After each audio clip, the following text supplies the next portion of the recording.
Au cœur du golfe Persique, sur une île rocheuse au large de la côte sud iranienne, un complexe portuaire fait transiter 3 millions de barils de brut chaque jour, sans arrêt, sans ralentir, et sans aucun élément de surface qu'un équivalent souterrain ne puisse remplacer.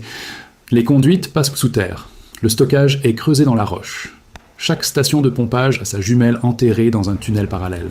Un magnifique cauchemar pour les ingénieurs pétroliers, comme pour tous les planificateurs militaires de la région. Le défi ? Construire un terminal d'export si dispersé, si redondant et si profondément ancré dans la roche de l'île que la destruction de n'importe quel élément visible, en surface, laisse le pétrole continuer sa route. Voici le terminal d'export de l'île de Karg, sur la côte iranienne, le plus grand complexe d'export pétrolier du Moyen-Orient. En 2001, le programme d'extension et de durcissement commence. Plus de 300 machines sont déployées en même temps à la surface de l'île et sur les fronts d'excavation souterrains. Une armée de 12 000 ouvriers débarque par ferry de ravitaillement depuis le continent iranien. Ce que l'étude géologique découvre dans le socle va dicter tout le programme d'infrastructures enterrées, une couche imprévue de calcaire fracturée à 30 mètres, gorgée d'eau souterraine sous pression, se trouve juste sous le niveau prévu pour les principales cavernes de stockage. Le programme devra donc descendre plus bas que le plan initial. Rien de construit en surface n'est aussi durable que ce qu'on taille dans la roche en dessous. On commence sous terre avant de bâtir quoi que ce soit de visible en surface. Les structures extérieures sont secondaires. La vraie infrastructure passe par des tunnels creusés dans la roche de l'île, protégés par 40 mètres de calcaire massif au-dessus. On fore depuis le puits d'accès à l'extrémité ouest de l'île, en avançant simultanément dans les deux sens. Le premier tir ouvre la galerie pilote du corridor principal des pipelines. La roche tombe en séquence contrôlée. Les chargeuses avancent après chaque tir. Des camions remontent les déblais par la rampe d'accès jusqu'à la zone de dépôt en surface. Les corridors de pipeline sont assez larges pour laisser circuler des véhicules de maintenance sur toute leur longueur. Chaque conduite du réseau a une conduite jumelle dans le corridor voisin. Si l'une tombe en panne, les opérateurs ferment ces vannes d'isolement et ouvrent la dérivation. Le pétrole est rerouté vers la ligne parallèle. La section défectueuse est isolée, réparée, puis remise en service. Le flux ne s'arrête jamais. Les bouées de chargement au large sont à 3 km du rivage. Chaque bouée est amarrée au fond marin par ses propres chaînes d'ancrage. Les systèmes de flexibles relient les pétroliers aux bouées au cours d'opérations qui prennent 40 minutes entre l'approche et les premiers écoulements. Le débit atteint 200 000 barils par heure sur une seule bouée. 12 bouées fonctionnent en même temps pendant les pics d'exportation. Le débit cumulé des 12 approche 3 millions de barils sur une journée. Le pétrole arrive sur l'île par des pipelines sous-marins venant du continent iranien à travers les hauts fonds du Golfe. Chaque pipeline suit un tracé différent. Une rupture sur l'un d'eux ne fait pas tomber le débit total à zéro. Les équipes de réparation atteignent la brèche et la colmatent pendant que les autres lignes continuent d'alimenter l'île. Cette redondance est faite pour ce cas précis. La faiblesse n'est pas une option. Les cavernes de stockage souterraines sont des chambres rocheuses scellées dans le socle de l'île. Chacune contient des millions de barils en contact direct avec le calcaire environnant. Les parois sont étanchées par un revêtement projeté. Les cavernes se trouvent sous la nappe phréatique. La pression extérieure de l'eau souterraine empêche les parois de se refermer vers l'intérieur. Le poids du pétrole maintient l'équilibre du système. Ces chambres sont invisibles depuis les airs, indétectables au radar. Forer dans l'île est la seule façon de les trouver. Le décor est en place, les pompes tournent, les pétroliers s'alignent aux bouées. Les stations de pompage envoient le pétrole du stockage souterrain vers les systèmes de chargement par des lignes qui contournent totalement la surface. Les corps de pompe sont installés dans le réseau de tunnels. Les équipes de maintenance parcourent les galeries en véhicules électriques, selon des tournées planifiées. Une frappe directe sur un bâtiment de surface ne peut pas atteindre une station de pompage logée dans un tunnel à 40 mètres, sous le point d'impact. Le programme de maintenance continue quoi qu'il arrive en surface. Le travail se poursuit 24 heures sur 24, 7 jours sur 7. Les bras de chargement au jeté de l'île s'étendent de la tête de jetée jusqu'au manifold du pétrolier. Chaque bras se verrouille pour créer un circuit étanche entre la conduite à terre et les citernes du navire. Les bras se désaccouplent automatiquement si un pétrolier rompt ses amarres. L'opération prend 2 secondes. La vanne côté quai se ferme dans ces mêmes 2 secondes. Aucune fuite. Le pétrolier dérive librement. Le bras se réarme pour le navire suivant. L'ossature du système souterrain tient bon. Le pétrole remonte de la caverne à la bouée par un trajet qui ne voit jamais la lumière du jour.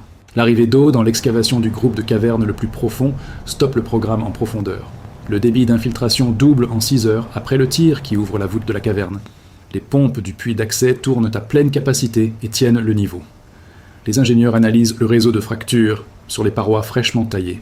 Les machines d'injection arrivent et percent les murs à intervalles serrés. Du ciment est forcé dans chaque fissure sous haute pression. Le débit d'infiltration baisse sur 10 jours. L'injection tient, l'excavation reprend, on traverse la zone humide et on atteint le calcaire sec en dessous. Acclamation. Le terminal a atteint sa capacité d'export prévue dans les années qui ont suivi la fin du programme de durcissement. L'armée du chantier a quitté les puits d'accès souterrains. Les rampes ont été condamnées, sauf les points d'entrée de maintenance. Le pétrole a commencé à circuler à plein régime dès le premier matin d'exploitation, après la mise en service. Un pétrolier en attente au mouillage, au large, a chargé à pleine capacité et quitté la zone moins de 6 heures après l'activation du système. Dans les mois qui ont suivi, le gouvernement iranien a annoncé de nouveaux records d'exportation. L'île de Karg fait transiter 3 millions de barils de brut par jour dans un système presque invisible et presque entièrement souterrain. Les capitaines des pétroliers qui chargent aux bouées au large, dans l'obscurité du petit matin, ne voient que les feux sur l'eau et la lueur lointaine de l'île. Ils ne voient ni les tunnels sous le fond marin, ni les cavernes sous l'île, ni les couloirs de pipeline creusés dans 40 mètres de calcaire. Ils voient le pétrole remplir leurs cuves, à raison de 200 000 barils par heure. La preuve de ce que les ingénieurs savent bâtir quand la surface n'est plus fiable et que la roche, elle, l'est. Là où les missiles atteignaient autrefois les conduites visibles, le pétrole circule désormais là où ils ne peuvent plus le suivre. Une prouesse d'ingénierie au cœur d'une île du golfe Persique. Si ce genre d'ingénierie vous fascine, abonnez-vous et activez la cloche. Laissez un commentaire et dites-nous d'où vous regardez en ce moment. Les stations de pompage qui acheminent le brut, depuis les cavernes de stockage souterraines jusqu'aux bouées de chargement au large, tournent selon des cycles de maintenance alternés. Quand une station est arrêtée pour un entretien programmé, la station parallèle du tunnel voisin prend toute la charge. Le débit de pétrole ne baisse pas pendant l'intervention. L'équipe de maintenance travaille alors sans pression de temps. Elle remet ensuite la station en réserve avant son retour en service. Les bouées au large reçoivent donc un flux continu, quelle que soit la station active à l'instant donné. La procédure d'approche au terminal de chargement au large attribue à chaque navire arrivant un numéro de bouée et 1 heure d'approche. Le navire manœuvre jusqu'à la bouée assignée par ses propres moyens. Un bâtiment d'amarrage l'aide pour le positionnement final. Le flexible de chargement est raccordé au manifold du navire. Le débit démarre. Des compteurs de cargaison sur la bouée mesurent le volume livré. Quand le navire atteint sa quantité allouée, le flux s'arrête. Le flexible est débranché. Le navire quitte la bouée. Le suivant dans la file s'approche. La bouée est de nouveau prête en quelques minutes. L'usine de dessalement de l'île produit l'eau douce du personnel résident à partir d'eau de mer pompée dans le golfe. L'installation tourne en continu. Les réservoirs d'eau de l'île assurent une capacité de réserve quand l'usine est en maintenance. Le réseau alimente les logements du personnel, les systèmes de refroidissement industriel, les systèmes anti-incendie et les ateliers de maintenance. Aucune eau douce n'arrive du continent. L'île est autonome pour son approvisionnement en eau. L'installation de production électrique de l'île utilise plusieurs groupes électrogènes agencés, de sorte qu'aucune panne isolée ne fasse tomber la puissance sous le minimum d'exploitation. Les groupes fonctionnent avec du carburant stocké dans des cuves souterraines. Ce stockage suffit pour une longue période sans livraison. Quand le niveau atteint le seuil de réapprovisionnement, un pétrolier ravitailleur apporte une nouvelle cargaison. Le transfert se raccorde au réseau souterrain de carburant via les connexions à quai sur la jetée de l'île. Les groupes continuent de tourner pendant toute l'opération, sans interruption. Les organismes marins, qui s'accumulent sur les parties immergées des chaînes d'amarrage des bouées de chargement, réduisent peu à peu le diamètre utile des maillons. Des équipes d'inspection en plongée descendent jusqu'aux ancres posées sur le fond, selon un programme prévu pour mesurer l'état des chaînes et retirer l'excès de dépôt sur les surfaces critiques. Le programme de plongée se poursuit toute l'année. Les tronçons de chaînes dont l'usure dépasse les limites admises sont relevés puis remplacés.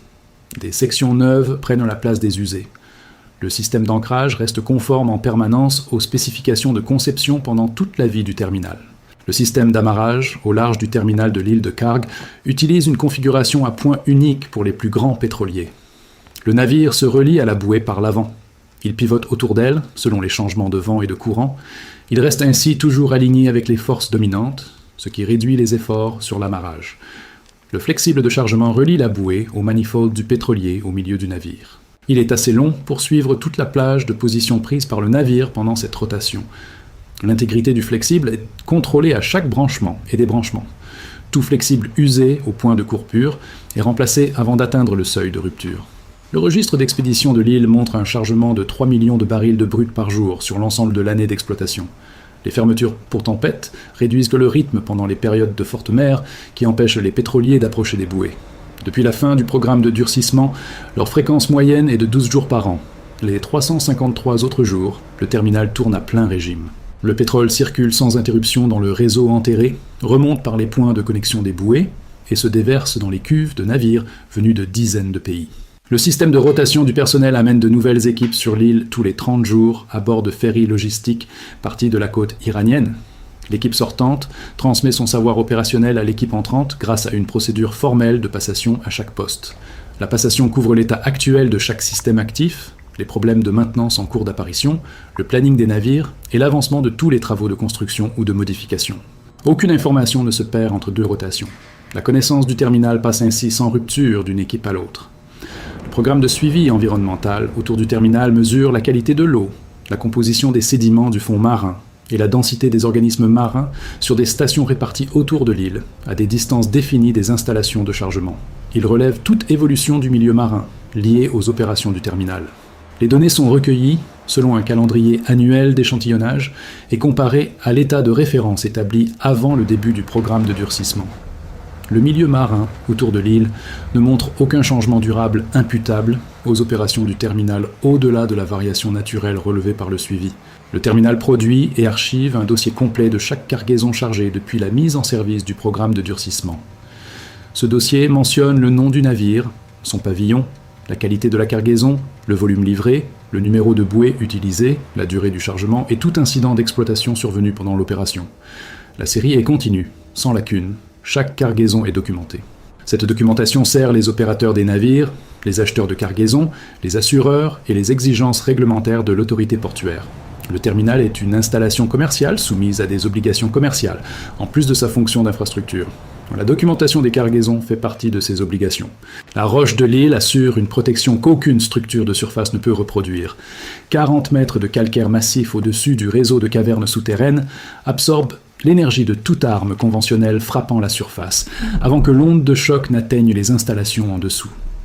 Les structures visibles en surface, les jetées, les bras de chargement, les bâtiments de procédés, sont les éléments qu'on peut endommager puis reconstruire. La roche au-dessus du réseau souterrain, elle, ne change pas. Le stockage de pétrole dans la roche ne s'arrête pas parce qu'un élément de surface est touché. Les pompes du réseau de tunnels continuent de tourner. Le pétrole continue de circuler vers les bouées au large. Les pétroliers continuent de charger. Le terminal continue de fonctionner lors d'événements qui arrêteraient tout terminal non enterré de la région. L'ingénierie du terminal de l'île de Karg reflète 40 ans d'expérience accumulée sur ce qu'une infrastructure d'exportation pétrolière doit encaisser pour rester opérationnelle dans les conditions de cette région. Chaque conduite enterrée, chaque station de pompage souterraine et chaque chambre de stockage creusée dans la roche matérialise un choix d'ingénierie fait en réponse à un incident survenu plus tôt, sur un composant de surface dans l'histoire d'exploitation du terminal. Le terminal est l'archive de ses propres vulnérabilités, transformées en solutions et inscrites dans la roche. Le terminal fonctionne sans arrêt complet depuis l'achèvement du programme de durcissement. Des arrêts partiels pour la maintenance planifiée de systèmes isolés ont lieu selon le cycle prévu. Pendant ces arrêts partiels, le débit global baisse de la capacité du système en maintenance, mais ne tombe jamais à zéro. Le pétrole continue d'avancer dans les systèmes parallèles pendant qu'un système est hors service. Le relevé de débit reste continu. 3 millions de barils par jour, chaque jour, à travers le calcaire, les conduites, les bouées, jusque dans les pétroliers. La roche sous l'île abrite l'infrastructure qui rend cela possible. Et elle la porte depuis 40 ans.